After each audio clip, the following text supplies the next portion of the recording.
Assalamu alaikum. Hi, I'm here again with another very interesting book, The 22 Immutable Laws of Marketing.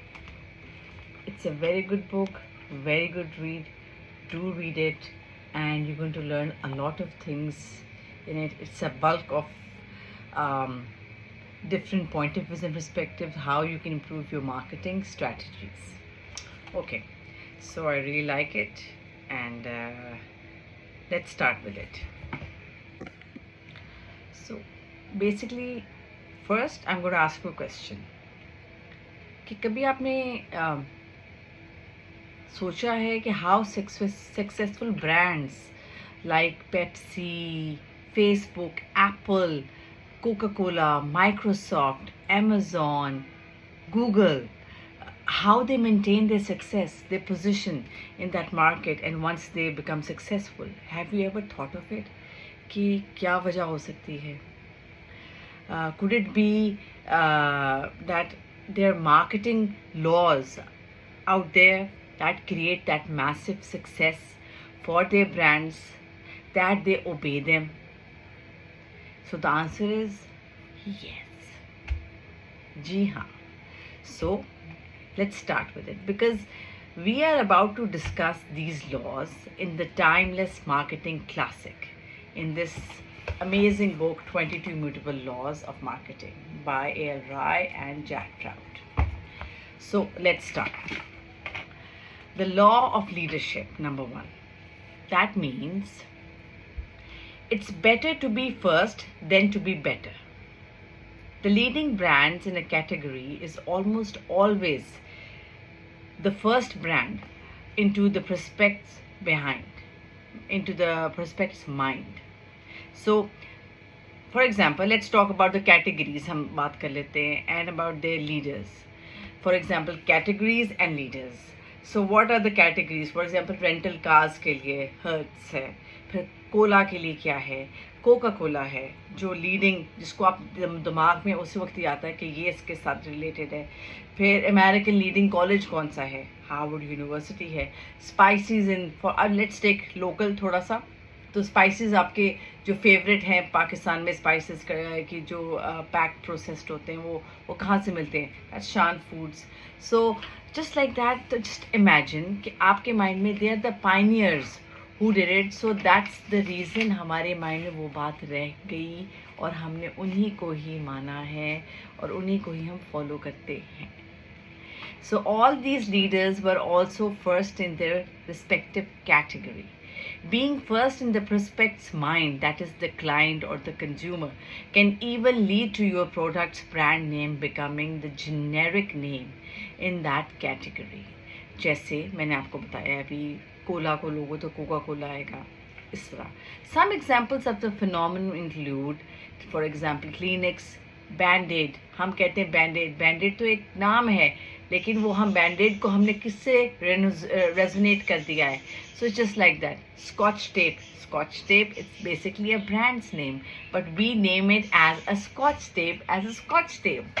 So how fascinating. Even I got the example of it on the spot. Okay. So many people know that Charles Lindbergh was the first person to fly across the Atlantic Ocean by himself. That was the first person. Brett Hinker was the second, and almost nobody remembers him. But actually, Brett Hinker was better than Charles Lindbergh, but he was not able to make it. However, everyone remembers the third person to fly to Atlantic Ocean solo. That's Amelia Earhart. Because she's famous because she found a new category to be first in. She was the first woman to fly on Atlantic Ocean solo. So now you get the thing कि किस तरीके से आप, यानी कि आप वो category अगर आप चेंज कर दो, be the initiator, be the first one, you will always be resonated with it. अच्छा, इसी तरीके से फिर आता है लॉ नंबर 3. तो लॉ नंबर 3 इज ये हो गया. अच्छा नहीं, फिर हो गया मैं हाँ, तो लॉ नंबर 2 था basically what I I left it out and I gave you the example of Charles Lindbergh, but the law of category. So हमने number 2 is the law of category, जिसके अंदर आप category create करें. जैसे फिर उसके बाद एमिलिया ए heart ने category create की, जिसकी वजह से she was known for it. So number 3 law is the law of the mind. It's better to be first in the mind than to be first in the marketplace. Very important statement. Read between the lines. It's better to be first in the mind than to be the first in the marketplace. Yeah, in early days of the personal computers, I'm giving an example from there were 5 real competitors. MTS, Altair 8800, Apple II, the Commodore PET, and IMSAI 8080, and the Radio Shack TRS 80. But the first of these market was MITS, introduced in 1974. Apple didn't introduce the Apple II until 1976, after 2 years. So which name do you think got the mind of the consumers first? That's right, Apple. Because it's simple, easy to remember. Brand name that changes the world is Apple. Law number 4, the law of perception. Marketing is not a battle of products. It's a battle of perception. And it is so interesting to think about it, because when you see the perspective from a business point of view, it's an amazing thing. But some people take it as a battle, and they actually then fall into the pits, that's for sure. But okay, for example, at the time of this book, when the writer wrote this book, the best-selling Japanese imported cars and automobiles in America were and at the same time, okay, it was Honda, and Nissan was on the top 3. So basically Honda, Toyota, Nissan, ये 3 cat थी जो top 3 best selling Japanese imported automobiles थी America के अंदर. लेकिन at the same time in Japan, Toyota was the best selling brand, followed by Nissan and then Honda. This begs the question, if the cars were pretty much exactly the same, why the discrepancy between sales of the two countries? Okay, I'll give you the reason. Very interesting. It's because Honda got into the minds of the Japanese consumer as a manufacturer of motorcycles, not cars. And most people don't want to buy a car from a motorcycle company. Simple. So that they were resonated with that category, and that's why their sale wasn't that much the way it was in America. Law number 5, the law of focus. The most powerful concept in marketing is owing a word into prospective's mind. Let's talk about several brands you know the words they own. Simple. I'll start. It's a very good exercise. Interesting. I have played with all of my kids and everything, and it's interesting when they say it. And what comes in your mind? FedEx owns the word overnight. Xerox owns the word copier. Hershey owns the word chocolate bar. Coca-Cola owns the word cola. Volvo owns the word safety. BMW owns the word driving. The most effective words are simple and benefit oriented, which all the marketers and advertising companies should understand it while making a new brand or doing some research related to it. Law number we have 6. So once you decide the word that will define your brand, narrow your focus and own that word in the marketplace. So it is really important. It should be simple and precise. It should hit the client's or the consumer's mind. In law number 6, we have the law of exclusivity. So the companies cannot own the same word in the prospect's mind, that is the consumer. Once a competitor owns a word, you need to avoid using that word in your marketing campaigns. For example, Volvo owns the word safety. Yet automakers in like GM and Mercedes continue making advertisements that focus on the safety on their vehicles. Advertisements like this making customers think about safety, which makes them want to go buy Volvo. Okay, law number 7, the law of ladder. The strategy you use depends on which rug you occupy on that ladder. Avis executed perfectly when it ran an advertisement acknowledging its number 2 position on the ladder. The advertisement said, Avis is only number 1 in rent a car, so why go with us? Well, we try harder. When you're not the biggest, you have to. This message perfectly related to Avis to Hertz, which in minds of the consumer gave Avis an unshakable position on the rent-a-car ladder. उन्होंने अपनी एक अलग special category the rent a car को इस पे introduce करा दिया and excepting the fact that they are number 2 in the other the safety ones. The safety जैसे उसका हर्ट्स का था और वॉल्वो का था. Law number 8, the law of duality. In a long run, every market becomes two-horse race. In 1996, there were 3 major brands of cola. Coca-Cola, which held 60% of the market, Pepsi, which held 25% of the market, and Royal Crown, which held 6% of the market. In 1990s, Coke held 45% of the market, Pepsi held 40% of the market, and Royal Crown held only 3% of the market. Law number 9, the law of the opposite. If you're shooting for the second place, your strategy is determined by the leader. The key is here not to be better than the leader. ये आपको जो book एक और है Robert Greene की power, उसके अंदर भी यही बताया जाता है. The key is not to be better than the leader. The key is to be different, to be an alternative. Scope represented itself as a good tasting mouthwash by hanging the medicine breath. So, labeling on listerine. Scope का basically जो counterpart था, that was listerine, जिसको वो cater कर रहा था. So, जो competitor था.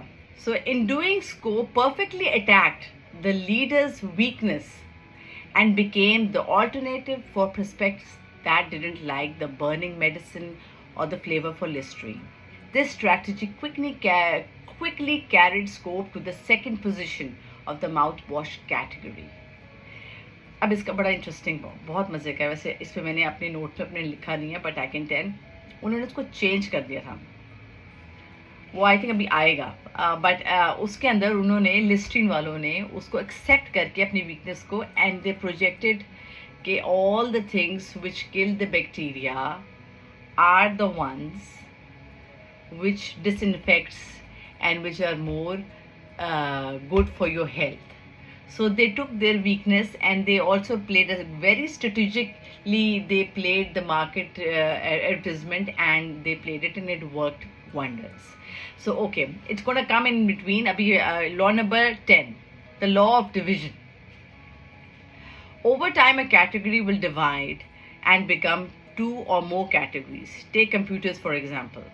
Over time, the categories split into segments like mainframes and mini computers, and then mini computers split into personal computers and laptops, and then it split again into smartphones and tablets.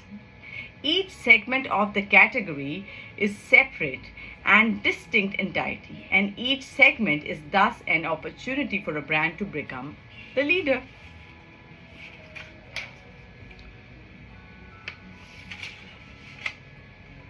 Okay, the law of perspective. Number 11. Marketing effects take place over an extended period of time. Companies and people often forget the old age short-term loss for long-term gain. Let's use a limited time sale to illustrate this law. In short term, a sale will get consumers in the store and increase the revenue. However, these limited time sales often decrease business in long term because they teach customer not to buy the stuff at regular prices. After all, why would I buy at the full price if there's going to be a sale later this year? This is our thinking. All the women, we are a part of it, and we love that sale word, which just makes us prompt to go and buy things. Just like that. Okay, law number 12, the law of line extension. There's an irresistible pressure to extend the equity of the brand. A line extension typically involves taking the brand's name of a successful established product and using that name on a new product. Interesting. When a company does this, it ultimately weakens the long-term stability of the established brand for a short-term increase in revenue from the new product. Here are some examples of established brands and their line extensions. For example, 7-Up ने शुरू की थी 7-Up Cherry, remember? फिर आया था Heinz ketchup ने किया Heinz baby food. इसी तरीके से जब आपका एक रेवेन्यू नहीं काम करा तो आप उसको फर्दर आप उसको एक नए ब्रांड को आप उसके अंदर वो आप डालते हो, उस इन्वेस्ट करते हो, और but you get that instant revenue for the time being, but it's not a long-term one. Law number 13, the law of sacrifice. If you give up something in order to get something, take Smucker's jam, for example. Kraft, on the other hand, is an everything company.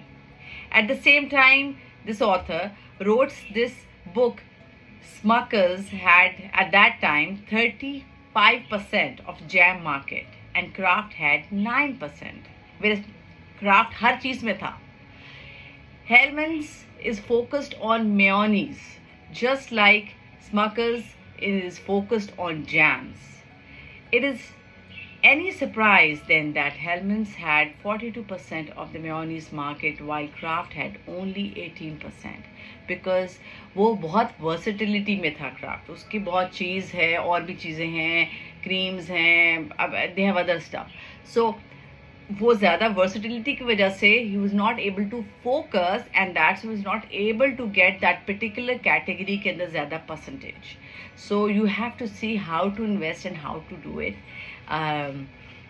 How interesting. I mean, I love it when I read this book, and it opened new perspectives for me.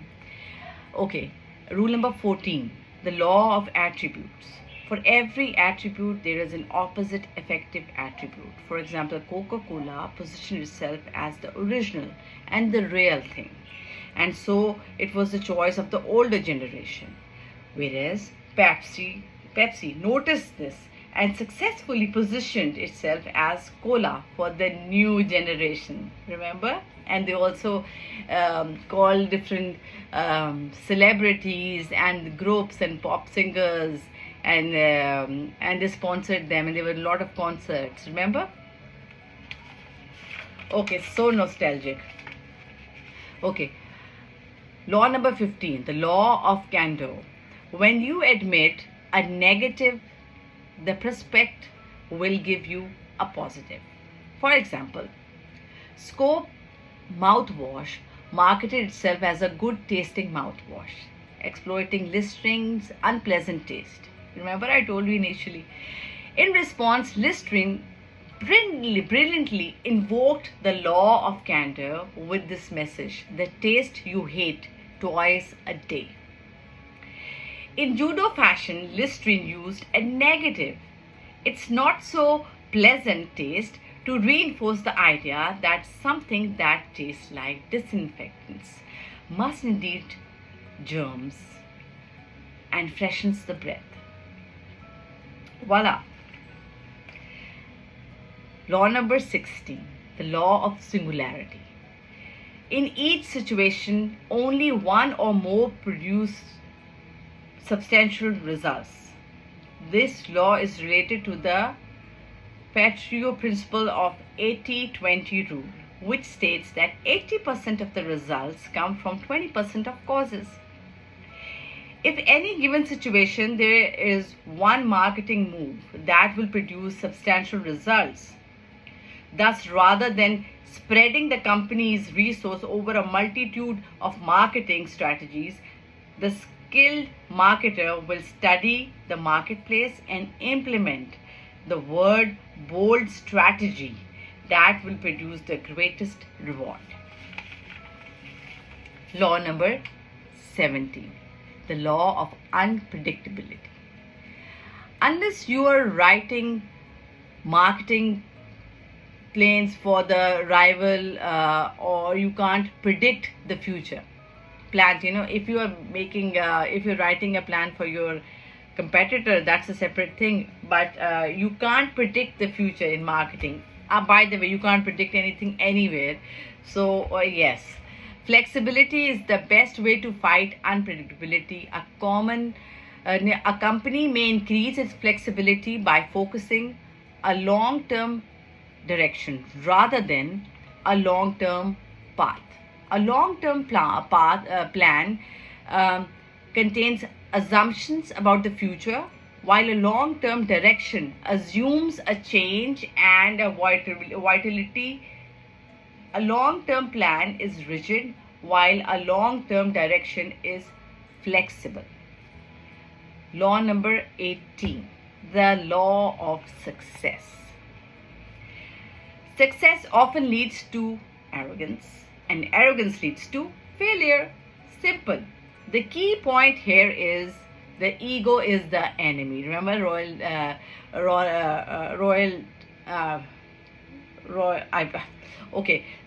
Ronald's, I think, the book Ego is the Enemy. It's for this law, the law of success. Okay. And especially for the successful marketing. Royal Dials. Okay. As companies achieve success, they often become arrogant and lose the objectivity that made them successful in the first place. The best marketers don't let their own views and biases infect their marketing campaigns. They remain objective and think like the customer thinks. The best marketers put themselves into the customer's shoe and see the world as the customer sees it, which is actually really, really important. The law of the failure. Failure is to be expected and accepted. Failures are inevitable, but that doesn't mean a marketer shouldn't take risks. Instead, the key is to take calculated risks, accept some failures, and recognize failures as early as possible. Sam Walton, the founder of Walmart, was a marketing genius who used what he called ready, fire, aim approach to the marketing. So, unlike the other big companies that punished any form of failure, Walmart rewarded creativity and encouraged risk-taking and marketing experiments. How interesting. Okay, law number 20, the law of hype. A company's financial situation is often the opposite of the way it appears in the press. When things are going well for a company, it doesn't need a spotlight or a hyped up. press conferences. In fact, if a company is seeking to maximize hype, this likely indicates that the company is in financial trouble. For example, Coca-Cola spent hundreds of millions of dollars to launch a new Coke in 1980s. A new Coke received more hype than any soft drink in the history, with over $1 billion in free publicity. The brand was a miserable failure, and Coke brought back the original formula within just few months. The law of acceleration. Successful programs are not built on fads. They're built on trends. What is a fad? Fad is like a wave in the ocean. It's very visible, but it's also very volatile, and it swings up and down. A trend, on the other hand, is like a tide in the ocean. It's nearly invisible at any one movement, but it has a very powerful effect over time. Fads get a lot of attention while trends are rarely talked about. Fads make a bird of money in short terms, while trends make sustainable long-term money. Lastly, not the least, the law of resources. Without adequate funding, an idea won't get off the ground. It takes money to get a brand into the minds of the consumer, and it takes money to keep it there. A mediocre idea with $1 million to back it up, has a greater chances of success than a fantastic idea with no financial backing. For example, Steve Jobs and Stephen Wozniak had a great idea with Apple, but it was Mike Markula's $91,000 that put the company on the map. So I hope you like this book. I love this book, and it taught me a lot. I hope you like it too, and you also learn from it. Thank you for watching and listening. Take care. Bye-bye.